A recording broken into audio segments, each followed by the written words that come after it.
Hi, I'm Stephen Hevern, and I'm a Senior Technical Account Manager at AWS, and I'm based out of Philadelphia, Pennsylvania. Welcome to AWS Supports You, where AWS support experts provide tips to optimize performance in the cloud, lower costs, and provide you with best practices and design considerations. Joining me today are Shaz and Dave from AWS Support. Can you give us a quick introduction? Sure. Hi, everyone. This is Shatak Sharma. I go by Shaz as well. I'm a senior technical account manager based out of New York. Hey everyone, Dave Russo. I'm also a senior technical account manager based out of New York as well. I help support our global financial customers and glad to be here today to talk about incident detection and response. Thanks. Today, we'll introduce you to AWS Incident Detection and Response. We'll specifically focus on this new enterprise support offering, helping you to rapidly deploy an IDR solution. Before we get into the details, a quick note to the attendees online. Feel free to use the chat window on the right-hand side on your screen to let us know where you're joining us from today. Share your thoughts and questions throughout the episode. We look forward to hearing from you. We will also provide a link to our survey. So if you'd like to let us know how we did, please click the link and leave your feedback. Shaz, can you walk us through what we'll be doing today? Sure. Thanks, Stephen. Really excited to be here and really excited to introduce AWS Incident Detection and Response, which is an enterprise support offering from AWS. Before we talk about the service today, let's quickly go over the agenda. We're going to talk about customer challenges with incident management, especially in the cloud. We're going to talk briefly around the key pillars of incident detection and response. We're going to go a little bit into workload onboarding, incident management process, how everything fits together. And we'll discuss a sample use case on what can be the scenarios through which you can actually you can utilize incident detection and response. And at last, we'll talk about availability pricing and next steps. So disruptions are costly, especially for our enterprise support customers and customers in general for AWS. When you are running your production workloads, there are unplanned outages. As part of the recent IDC white paper, and on average, organizations experience 29 unplanned outages per year. Mean time to resolution is a hefty 5 hours. And this doesn't include time to detect. So this metric would be a little bit higher if you account for the time to detection. And painfully, on average, organizations lose $13.5 million as a direct result of these unplanned outages. Now, this includes everything. This includes the monetary impact that the organization is seeing. This includes the workplace and the time taken to resolve these instances for your workforce. Now, next slide is going to sound and seem familiar because I think all our customers see this, right? So we have negative impact on your partners. We have reputational damage. We have customer dissatisfaction. There are missed regulatory requirements, compromised reliability and performance, operational stress, and then there's decreased workforce productivity. Now, looking at all of this, we started looking into what we are hearing from the customers, including how a typical incident is going through whenever it's raised, right? So if you look at the left-hand side of the slide, you would see that our customers are spending a lot of time initially to detect the incident and then figuring out what should be the focus area for a productive investigation. As a result, our customers are only becoming aware of critical incidents once their end users complain. Our customers are telling us we need help in identifying the trigger of an incident to determine whether it can be found in our code, AWS infrastructure, a third-party service. And even when AWS support gets engaged, there's a lot of time spent in setting the context of the issue. We don't have all the details necessary to do an effective investigation because we don't understand your workload end to end. Now, this can be frustrating. So when you are in a critical incident, all you're looking for a speedy resolution, and you're trying to make sure that you are getting the right help immediately. The end goal is that you want to be out of pain as soon as possible so that you can focus on your strategic initiatives. Now, when you look at the number of outages that we discussed in the previous slides, our customers are telling us that they are experiencing frequent workload disruptions and you want to become more resilient. Now, looking at this problem statement, we thought to ourselves, why can't we have AWS engineers right at the start of the incident when there's an anomaly that is detected? And if we could provide that help at the start, we can dramatically reduce the MTTR, MTTD, and make sure that your end customers do not face the impacts of a potential problem. Thus, a new premium support service that offers customers 24/7 proactive monitoring and critical incident management for selected workloads is what you get with AWS Incident Detection and Response. It's important to note that AWS Incident Detection and Response is available as an add-on to enterprise support. However, it is included in AWS Managed Services.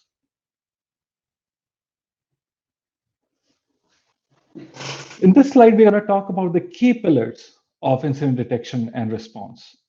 In essence, it builds on AWS Enterprise Support. You get improved observability. How? Because as part of the onboarding, we will work with you to define critical alarms on your application. It's important to note when we talk about workloads in this space, we are aligned with the definition of a workload as part of well-architected framework review. So as part of it, a workload can span multiple accounts as well. So we help to work and define critical alarms on the application layer. And then we make sure that we have the required observability on AWS infrastructure and services. This is the basic element that you require to operate production workloads on cloud, because you want that assurance that, yes, we are looking at the key metrics internally, and we are looking at your workload health metrics. As a result of improved observability, you get early incident detection. We are doing 24/7 workload monitoring. So as a result, we can engage you within 15 minutes of an incident. And once you have that engagement, you get rapid help from AWS incident management engineers. We're trying to make sure that we get all the SMEs that you need to resolve a particular issue as soon as possible. Now, we are trying to address the first half of the problem where it's like, okay, our customers are spending a lot of time investigating the issues and trying to figure whether you need AWS or not. Now, these two key pillars result into faster resolution. You get access to experts to guide you through recovery. We have predefined response plans and runbooks. Now I'm taking you back to the problem statement where we said, oh, our customers have to provide us the context to troubleshoot effectively. Now this pre-work is already done as part of AWS Incident Detection Response. We, as your account team, your technical account managers work with you to make sure we understand the workload, we understand how it's spread. We try to understand what are the key metrics that matter to you, and what do you need when those thresholds for those metrics go off. And the key element of a faster resolution is this team that is trying to help you get out of pain, they will not drop off the triage bridge, right? So they are engaging you. We are cutting AWS support cases automatically. We are trying to make sure that we are aligned on the problem statement. We are reaching out to you to inform that looks like this metric has gone off. Let's engage the required support teams. So while these three pillars are trying to address the critical incident, we have the fourth pillar, which says reduced potential for failure. Now, in this scenario, we are trying to build a continuous learning mechanism. Your experience is going to get better with every engagement. Anytime an alarm goes off, we're going to classify this, whether this is a noise, whether it was real impact, was it a real incident for your firm? This allows your technical account managers and the account team to give you that constant feedback, saying that, okay, looks like there are a lot of alarms that are going off. How do we address the threshold drifts? How you will be constantly making changes to your workload, so you'll be adding on traffic. Do the predefined thresholds make sense anymore? Should we revisit these? You get enhanced proactive service engagement as part of this as a result, because your technical account managers are looking at your workload metrics, they are looking at your alarms, they are suggesting, looks like we could use a operational workshop, right? We can help you improve your recovery posture, your operational posture. Now, all of this is achieved to an extent by a post-incident review as well, not to be confused by AWS Event Analysis.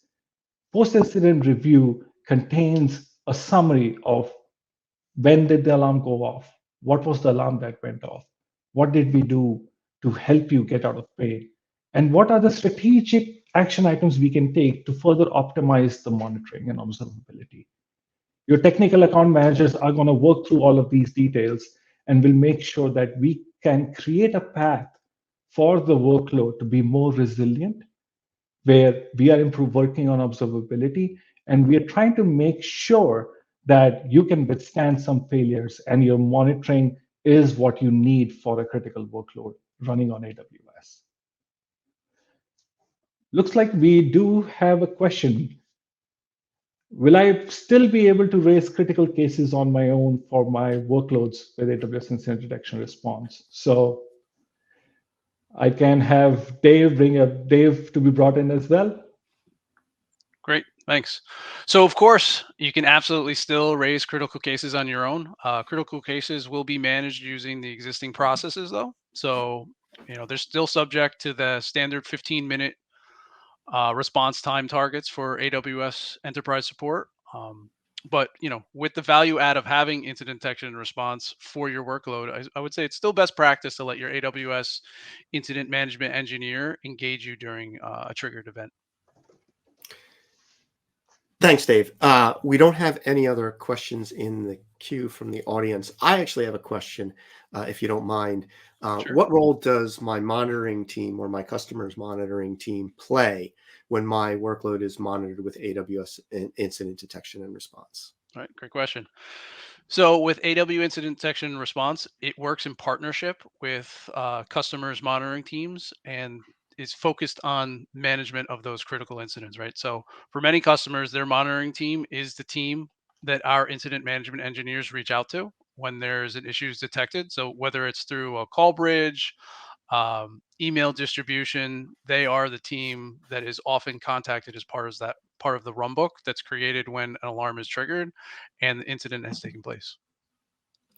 Great, thanks. No more questions at this time, so Shaz, back to you. Thanks, Stephen. Thanks, Dave.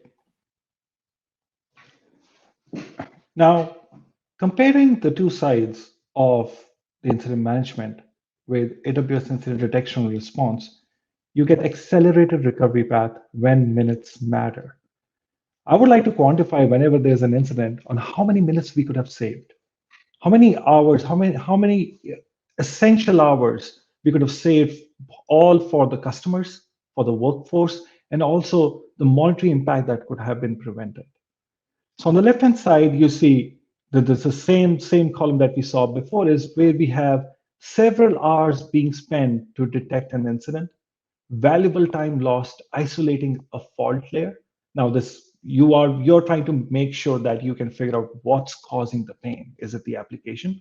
Is it AWS? Or is it a third-party service? And at that point, when you are engaging AWS support, we go through our standard practices around understanding what the problem statement is, what do we need, your TAMs get engaged, and we're trying to make sure that we all understand the problem statement.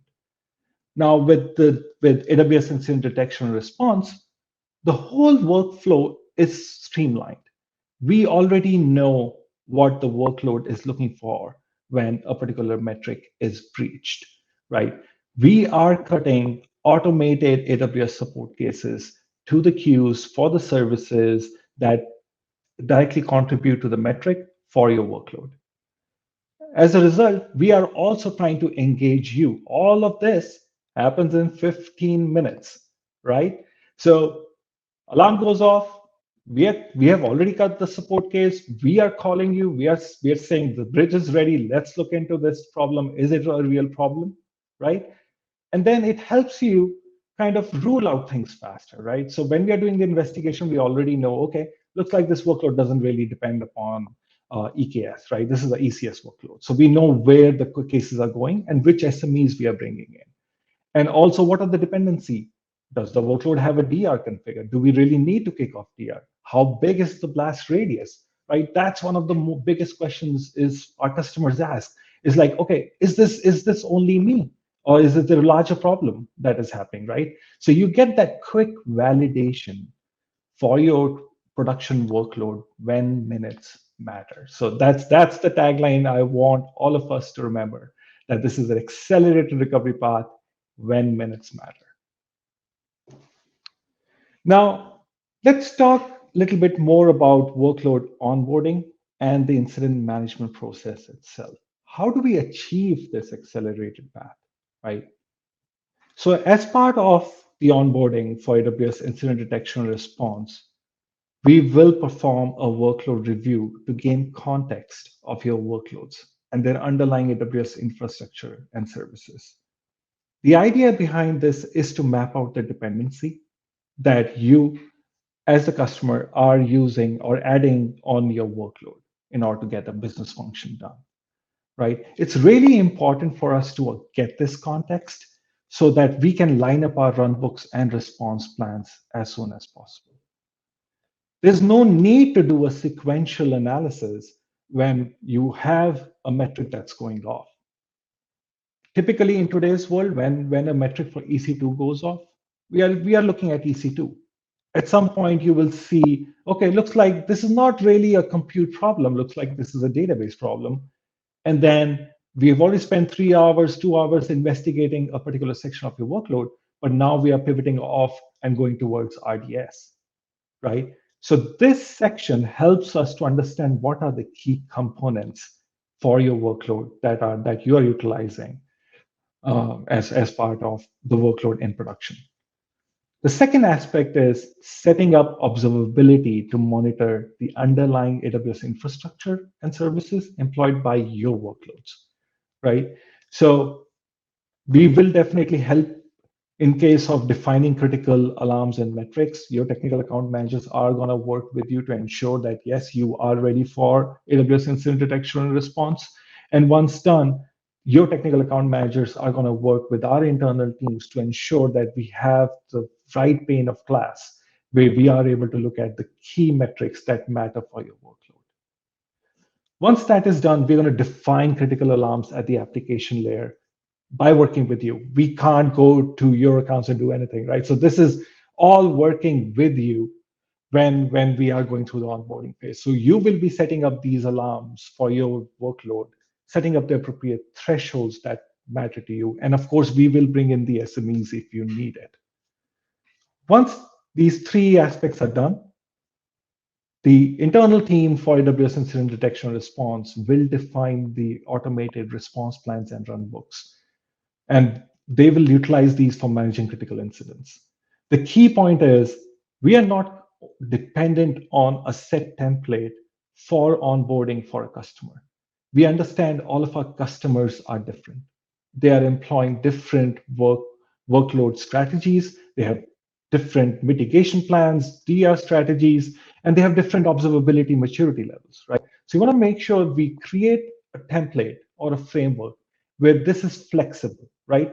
If your organization doesn't use Shine, you want us to join a different third-party triage bridge, we will do that. You just have to provide us the details, right? If you don't want us to create a lot of support cases, that's perfectly fine. We can completely rely on paging your teams or emailing your teams. The idea is to get feedback when these alarms go off, or to figure out whether it's really a priority incident or this is something that we need to tweak for future. Now, how's incident management process going to look like, right? So As at the start, when the alarm goes off, the alarms are automatically sent to AWS via AWS Event Bridge. We do have incident management engineers who are going to triage the alarm.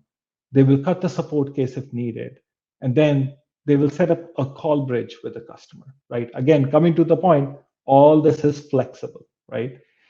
AWS experts remain engaged until the issue is resolved, right? So we want to make sure we bring you out of pain and then collect the necessary information where the technical account managers can work with their customers for mitigation strategies for future.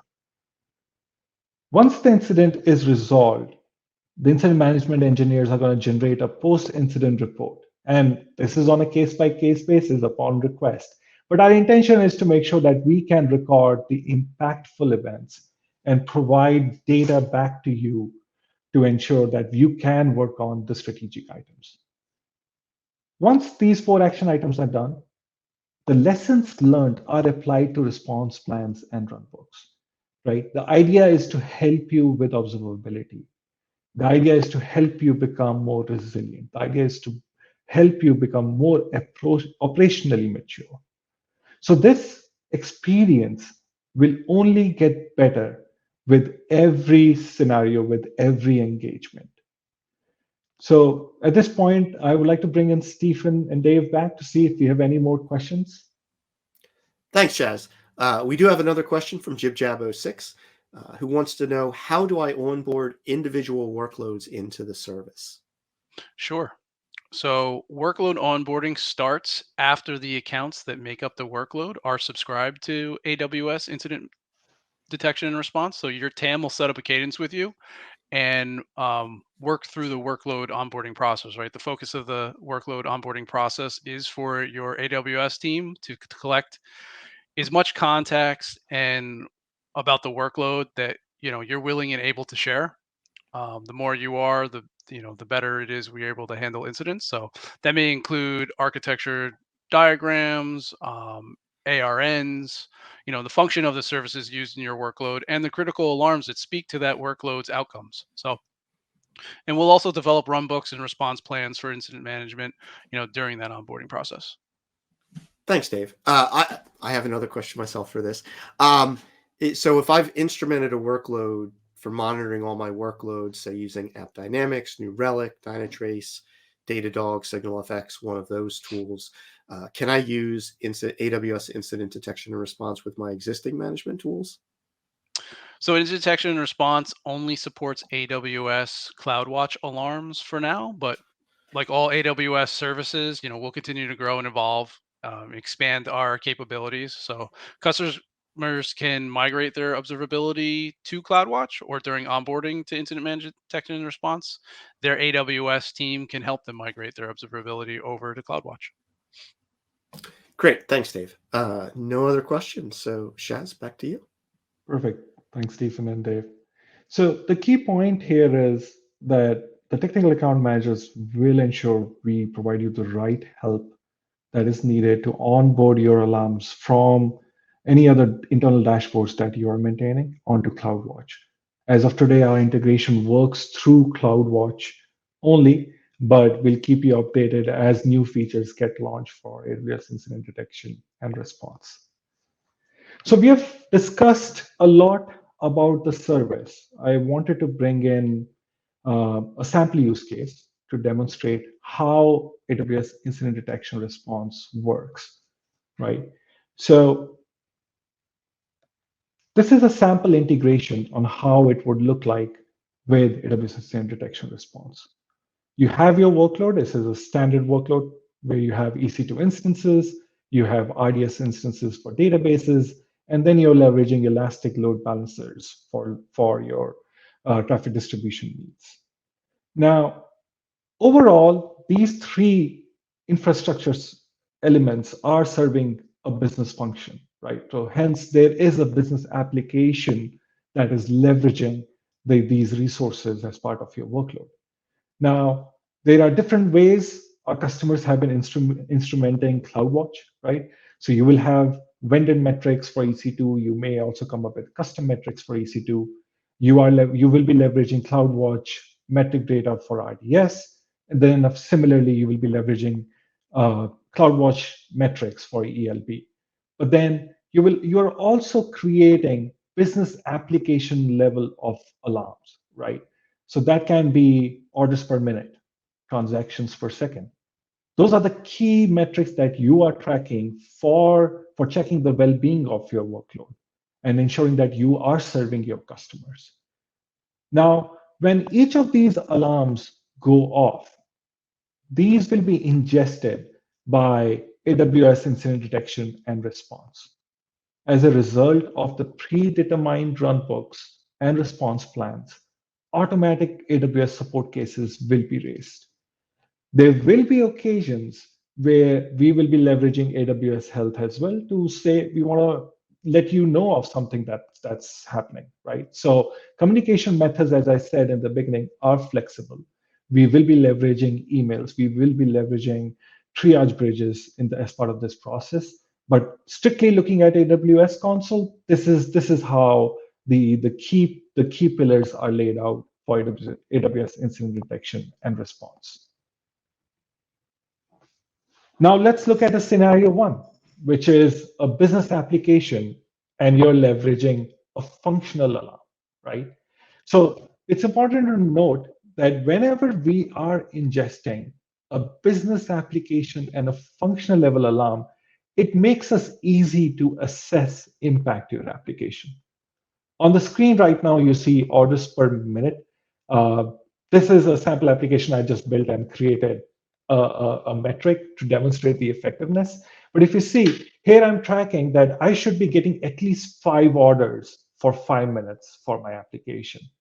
So whenever it goes below that threshold, an alarm is created. Now, when we have AWS Incident Detection Response, typically, now this will be ingested into AWS and we'll be cutting automated support cases, right? Now, by the time your team is getting engaged and looking at the problem, we've already engaged 2 support queues on the AWS side, right? So how that's super fast because you have the RDS support already looking at the problem statement. We have the Amazon ELB support team already engaged looking at the problem statement. And your follow-up question is going to be, I didn't provide any details, right? So where are the resource details? How do they know what to investigate? So this framework allows us to pre-document all the necessary details for your resources as part of the onboarding.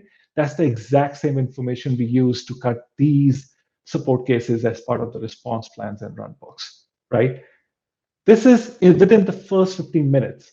So you have the engagement from incident managers who are looking at these cases. They are looking at the internal metrics so as they can provide you real-time feedback on what we are seeing internally, what we're seeing for your workload, and let's figure out what do we need to get you out of pain. Now, in contrast, we have the scenario two. We all understand that not all our customers are going to be tracking business function alarms on AWS. They may or may not be, right? Depends upon the maturity. And also preference. You might be leveraging a third-party tool today to track those metrics, and your team may not feel comfortable to add all the metrics in CloudWatch in one go. So this is an example where we are ingesting a technical alarm.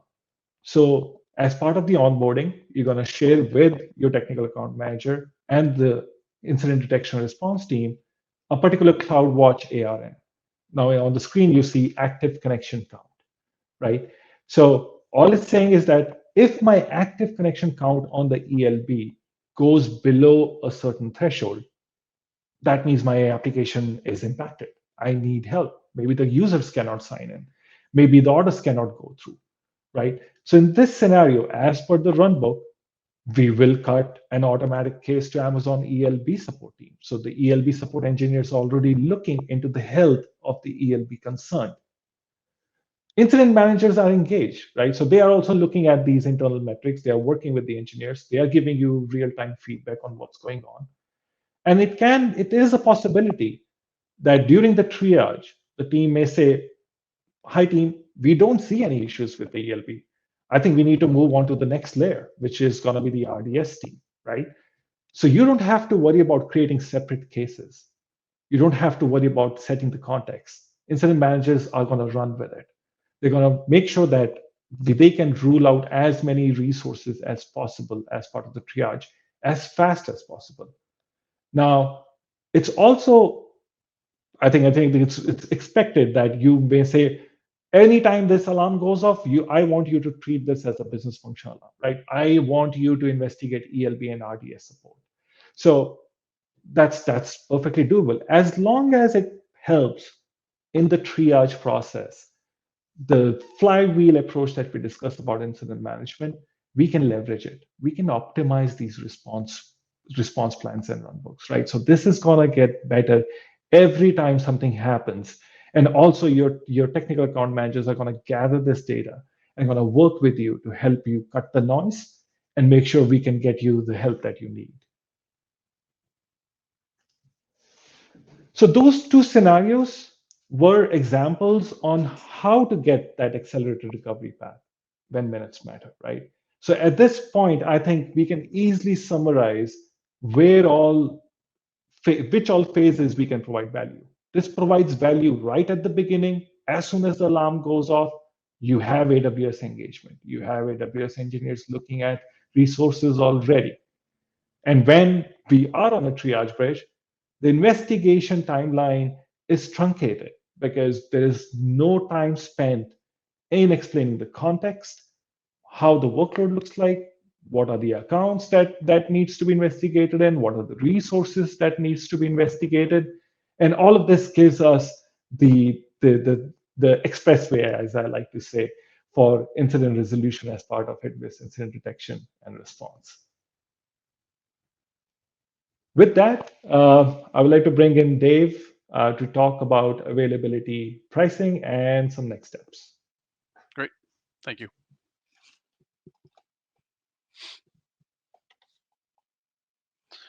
So we're just going to go through and we're going to take a look at the supported regions. So you can see in the Americas, we are supporting Sao Paulo, Oregon, Ohio, Northern Virginia, Northern California, and Montreal.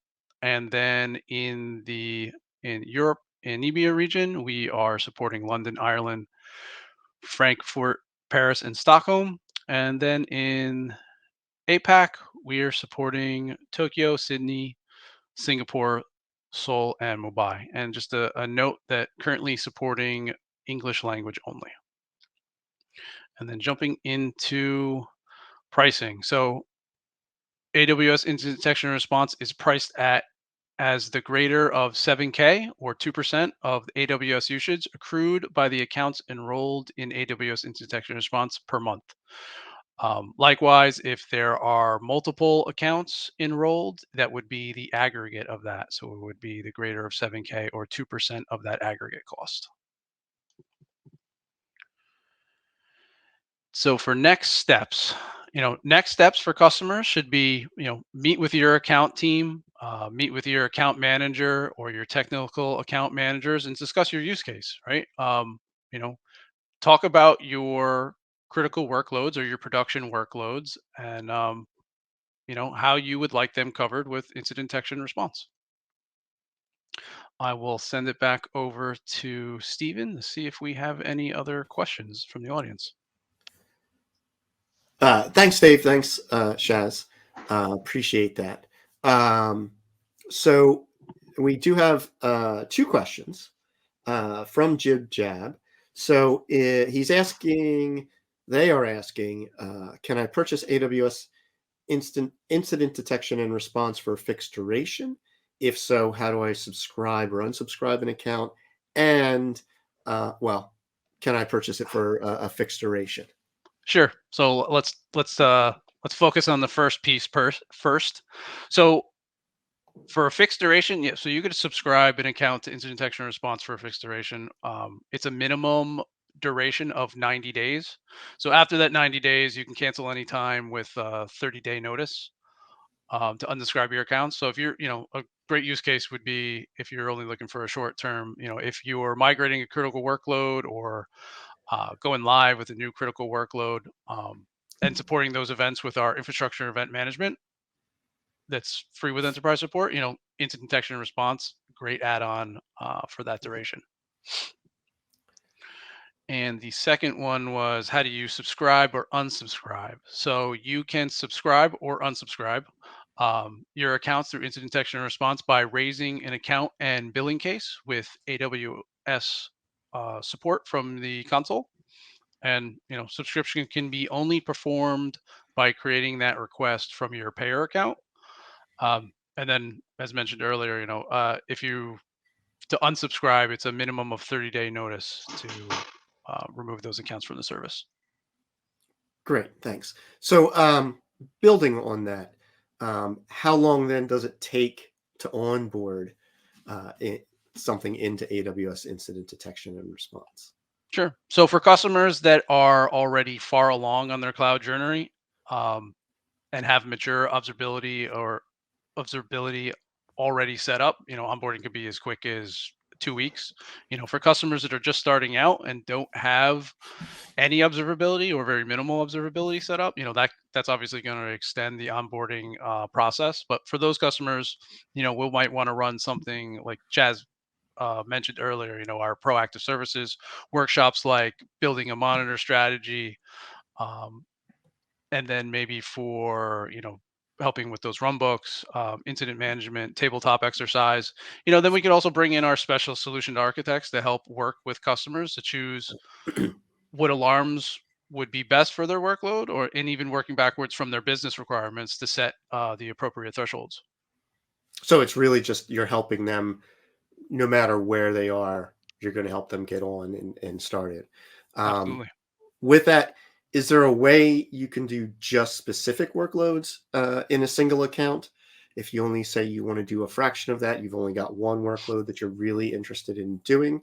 Can I just be billed for that?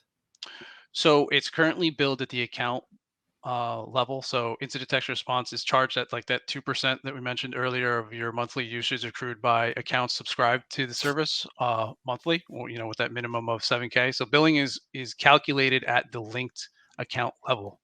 Likewise, your workloads, like I said earlier, if your workloads are spread across many accounts, it's the aggregate spend of those accounts. Cool, great. With that, I don't have I don't see any other questions in the chat. Any closing words, Dave or Shaz, from you? I wanted to highlight the question around the minimum duration, and why wouldn't I qualify that as a trial, right? So there is a lot of effort that will be put in both from the customer teams and the AWS teams. So that's why there is the larger notion is that we conduct a 90-day exercise. The customer gets familiar with the onboarding experience. They also get to experience the incident management aspects of it. So it's a complete package, and that's why the minimum subscription limit is 90 days. And the larger notion around whether you need AWS incident detection and response forever on your workload, that's not our goal. Our goal is to help your workload to become more resilient, right? Where you don't need us to step in or help or provide additional guidance. And you can just work off because you are kicking off your failover strategies as per your RPO and RTO timelines. So that's the idea behind the offering and the subscription limits. Thanks, Shaz, for that. With that, thank you both for joining today. Everyone, today we looked at an overview of incident detection and response, the add-on offering from AWS Enterprise Support. If there's any questions that were not answered today, you can post your questions on repost.aws, where one of our experts can provide you with an answer to your question, which could become a topic in one of our future shows.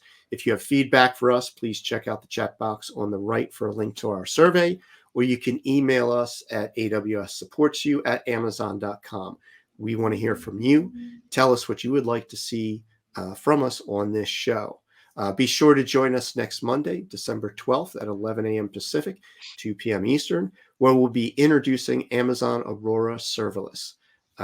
Happy holidays. Thanks for joining us at AWS Supports You, and happy cloud computing. See y'all. Bye.